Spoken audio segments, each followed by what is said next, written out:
Number 1 ہوا میں اڑنا، number 2 سمندر پہاڑ دیکھنا، درندے شیر کتا جنگلی جانور سانپ بچھو چھپکلی بلی قربانی کے جانور اور بڑا گوشت دیکھنا، بندر بیل اونٹ خنزیر وغیرہ دیکھنا، نمبر 4 نیند میں رونا چیخنا ہنسنا آوازیں دینا جھٹکے لگنا جیسے کسی نے پکڑ کر ہلایا ہو، کسی کو اپنا پیچھا کرتے ہوئے دیکھنا اور خوفزدہ ہو کر بھاگنا، نمبر 5 برہنہ مناظر دیکھنا، یہ کہ کسی نے جنسی زیادتی کرتے ہوئے کسی کو محسوس کرنا، ڈراؤنی شکلیں دیکھنا، خود کو بلند جگہ سے گرتا ہوا دیکھنا، نیند کا کچا ہونا، رات کو نیند کا نہ آنا، نیند میں سختی کے ساتھ ہونٹ چبانا، انسانی غلاظت دیکھنا، نمبر 6 قبریں مردے دیکھنا، کھنڈرات میں خود کو دیکھنا، ویران جگہوں پر دیکھنا، اونچے لمبے یا چھوٹے قد کے سیاہ رولے دیکھنا، جاگنے کے بعد خواب بھول جانا، نمبر 7 سوتے میں دیکھنا کہ اسے کوئی چیز کھلائی جا رہی ہے اور جاگنے کے بعد اس کو محسوس کرنا کہ کچھ کھایا ہے، نمبر 8 عیسائیوں کے گرجے سلیب کے نشان اور پادری وغیرہ یا کسی مخصوص دین کے شعار دیکھنا، جاگتے ہوئے جادو کی علامات یہ ہیں، نمبر 1 جاگنے کے بعد جسم کا درد کرنا، بہت تھکاوٹ محسوس کرنا، نمبر 2 طبیعت میں چڑچڑاپن اور تنہائی پسند ہو جانا، نمبر 3 چھوٹی چھوٹی باتوں پر شدید غصہ آنا اور اگر غلطی اپنی بھی ہو تب بھی اقرار نہ کرنا، نمبر 4 رشتہ داروں گھر والوں اور دوست احباب سے بلا وجہ اچانک بڑے بڑے جھگڑے پیدا ہو جانا، بہت زیادہ شکوک پیدا ہو جانا، ازدواجی معاملات بگڑ جانا، نمبر 5 ہر وقت یہ محسوس ہونا کہ کوئی دیکھ رہا ہے، کوئی میرے ساتھ ہے، انجانا سا خوف کہ گھر سے نکلا تو مر جاؤں گا، موت کے وسوسے آنا کہ آج مر جاؤں گا، نمبر 4 بہت زیادہ بے چینی شدید غصہ اور اٹھ کر بھاگ جانے کو دل کرنا، نمبر 5 دم کے درمیان شدید نیند کا آنا، نمبر 6 عموماً پیٹ اور چہرے کا پھولا ہوا محسوس ہونا، نمبر 7 بازو ٹانگ وغیرہ کا سختی سے اکڑنا، کندھے اور سر میں شدید بوجھ محسوس ہونا، نمبر 8 معدے میں درد محسوس ہونا جیسے کوئی چیز گیند کی شکل میں گھوم رہی ہے، نمبر 2 غیر ارادی طور پر تیزی سے حرکات کرنا، جسم کا گرم ہونا، نمبر 10 دم کے بعد یوں لگنا کہ کسی نے سارے جسم کے ڈنڈے سے پٹائی کی ہے یا اپنے آپ کو بہت ہلکا پھلکا اور خوشگوار نہ لگنا، بے چین رہنا، نمبر 12 ایسا محسوس ہونا کہ کوئی آوازیں دے رہا ہے، نمبر 13 جسم میں کٹ لگنا، خون کی چھینٹیں گرنا، جسم پر بال نظر آنا، بالوں اور کپڑوں کا کٹنا، آنکھوں کے سامنے دھاگے بال سانپ وغیرہ نظر آنا، نمبر 14 بہت سخت بدبو کا محسوس ہونا، منہ سے یا جسم سے پیٹ میں بہت زیادہ گیس کا ہونا، نمبر 15 کاروبار کا اچانک بند ہو جانا، نمبر 16 بعض لوگوں کے چہرے بری نظر آنا، ان کے دیکھتے ہی نفرت جذبات کا پیدا ہونا یا کسی ایک شخص کے نہ چاہتے ہوئے بھی بے دام غلامی کرنا، نمبر 17 رشتوں کا آنا لیکن بلا سبب بات کا ٹوٹ جانا، نمبر 18 ایام میں بے ربطگی ہونا، نمبر 19 ایسا محسوس ہونا کہ کسی نے کوئی سوئی چبھ ہوئی ہے، اس کی تکلیف کا محسوس کرنا، یوں لگنا جیسے کسی نے سر میں کوئی ٹھنڈی باریک نوکیلی چیز داخل کی ہے، اگر مریض جسمانی طور پر بیمار ہو اور ڈاکٹر اس کی بیماری کے بارے میں کوئی حتمی رائے نہ دے رہے ہوں، ہر ایک کی رائے مختلف ہو اور ڈاکٹری رپورٹ بھی کلیئر نہ ہو تو یہ بھی جادو کی واضح نشانی ہے، کبھی مریض میں ان علامات میں سے کوئی علامت بھی نہیں پائی جاتی اور یہ شاذ و نادر ہی ہوتا ہے، ایسے شخص کی علامات دم کے درمیان زیادہ واضح ہوتی ہیں، دم کے درمیان کی علامات یہ ہیں، نمبر 1 دم کرنے والے کے چہرے کو بدنما دیکھنا یا اس سے خوف کھانا یا مضحکہ خیز صورت دیکھنا، نمبر 2 دم کے درمیان جسم میں چونٹیاں چلتی محسوس ہونا، نمبر 3 شدت سے رونے یا کہکے لگانے کو دل کرنا، نمبر 4 بہت زیادہ بے چینی شدید غصہ اور اٹھ کر بھاگ جانے کو دل کرنا، نمبر 5 دم کے درمیان شدید نیند کا آنا، اگر آپ میں ان میں سے کوئی بھی علامت پائی جائے تو آپ ہر وقت ظاہری اور باطنی طہارت کا خیال رکھیں، قرآن مجید کی تلاوت مسنون اذکار اور دعاؤں کا اہتمام کریں، خصوصاً آیت الکرسی سورۃ فلق اور سورہ ناس شام کو کم از کم 3 مرتبہ پڑھنے کا معمول بنائیں،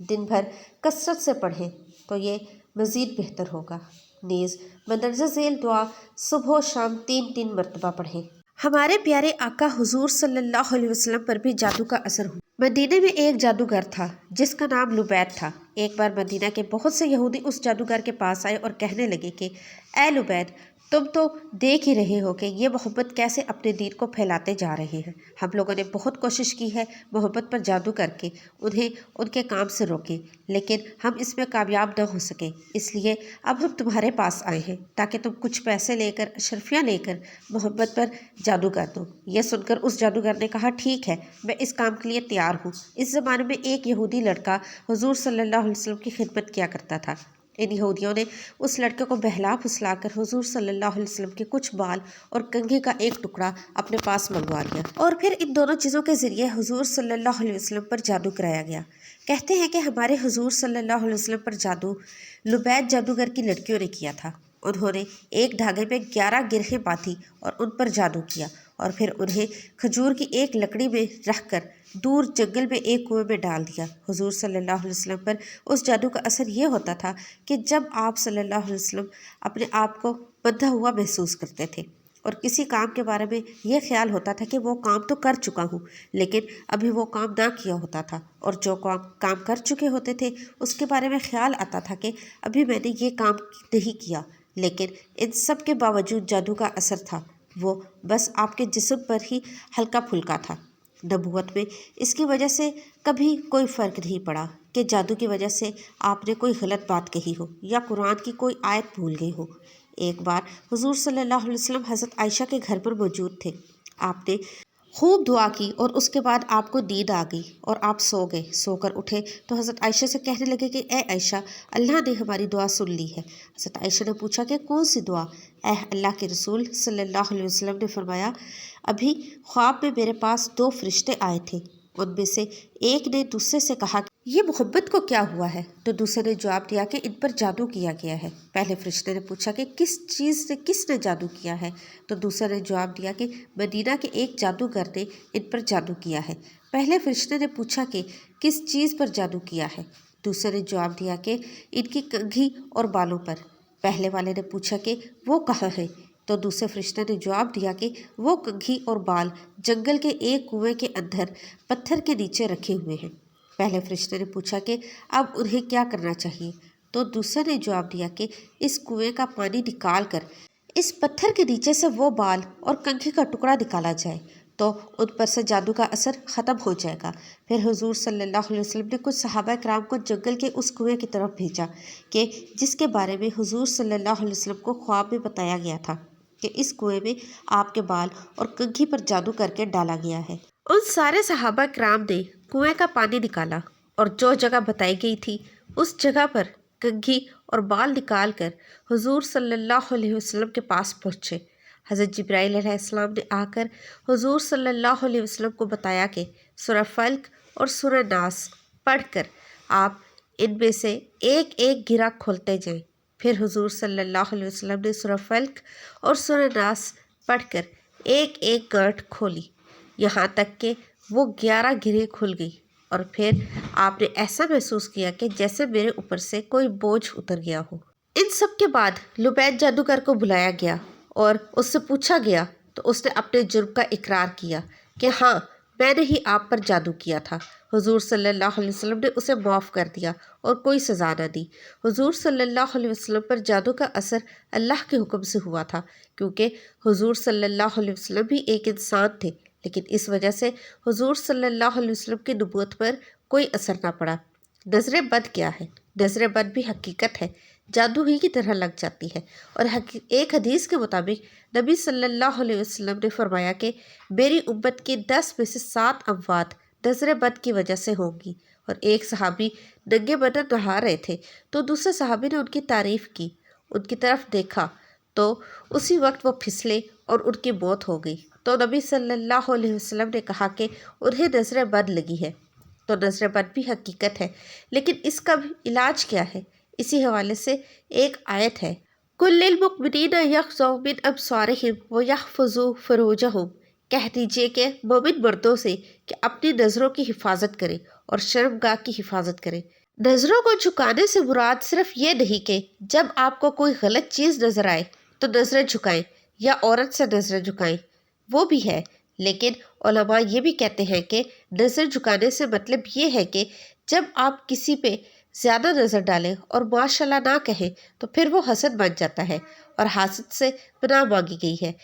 اس لیے جب آپ کو کوئی خوبصورت چیز یا انسان نظر آئے تب بھی اپنی نظروں کو جھکا لو۔ اگر کسی پہ زیادہ نظریں ڈال رہے ہو تو اس کی نعمت پر اور تمہارے دل میں خواہش پیدا ہو رہی ہے کہ میرے پاس بھی یہ نعمت ہو تو پھر اپنے نظروں کو جھکا لینا چاہیے۔ اب دیکھیں بہت سے سوالات آتے ہیں کہ مجھ پہ کالا جادو ہو گیا ہے اور پاکستان میں تو یہ مذاق ہی بن گیا ہے، ہر بندہ سمجھتا ہے کہ اس پہ کالا جادو ہے، اور آگے سے بتانے والے بھی وہ ہیں جو کہتے ہیں کہ جی تم پر کالا جادو ہے۔ یہ چیز بھی سمجھ لیں کہ کالا جادو ہونا کوئی آسان چیز نہیں، یہ کوئی کھیل تماشا نہیں ہے کہ ہر بندے پر کالا جادو ہو گیا ہے اور ہر بندہ کالے جادو کے اثر میں آتا ہے۔ اس لیے آپ کو کچھ علامات بتاتے ہیں کہ جو علماء کی بتائی گئی ہے۔ نظر بد کی علامات تو یہ ہے کہ ضرورت سے زیادہ جمائیاں آنا، آپ سوئے ہیں بہت زیادہ پھر بھی جمائی آ رہی ہے، یا بیٹھے بیٹھے تھک جانا، یا بیٹھے بیٹھے نیند کا غلبہ طاری ہو جانا اور ہر وقت سستی کا شکار رہنا اور بہت زیادہ بیمار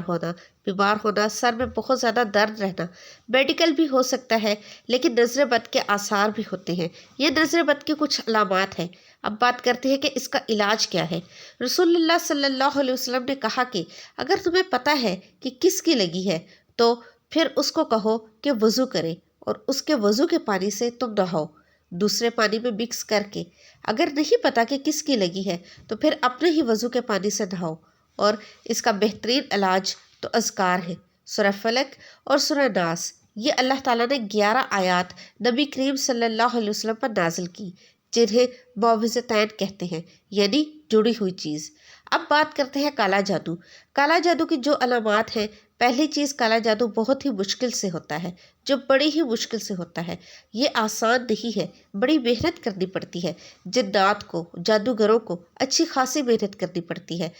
پہلی چیز یہ ہے کہ وہ ہوتا کب ہے؟ جب انسان خود موقع دیتا ہے، جب انسان کا ایمان بہت کمزور ہوتا ہے تو شیاطین کو بڑا چانس مل جاتا ہے۔ نمبر 2، جو شخص نمازیں نہیں پڑھتا، ایسی صورتحال میں بھی شیاطین کو موقع مل جاتا ہے۔ نمبر 3، جب انسان بہت زیادہ گندگی میں رہتا ہے، بہت زیادہ غلیظ حالت میں طہارت نہیں کرتا، تو ظاہر ہے کہ موقع مل گیا شیاطین کو۔ عورتوں کے حوالے سے حیض و نفاس کا جو خیال نہیں رکھا جاتا، بے پردگی ایک بہت بڑی وجہ ہے جنات کے اثر کی، لیکن بہرحال پھر بھی بڑا مشکل ہوتا ہے۔ اب اس طرح جادوگروں کے مختلف طریقے ہیں کہ بکرے کی سری ملتی ہے اور اسی طرح خواب آتے ہیں عجیب و غریب، خون کے چھینٹے نظر آتے ہیں آپ کو، خواب میں چھپکلی یا موذی جانور، شیر، سانپ وغیرہ یا اونچائی سے گرتے ہوئے آپ نظر آتے ہیں۔ ضروری نہیں کہ کالا جادو ہے، لیکن یہ ہو بھی سکتا ہے، یعنی یہ ایک علامت ہے کہ ہو سکتا ہے کہ آپ پر کالا جادو ہو۔ آپ کو بیٹھے بیٹھے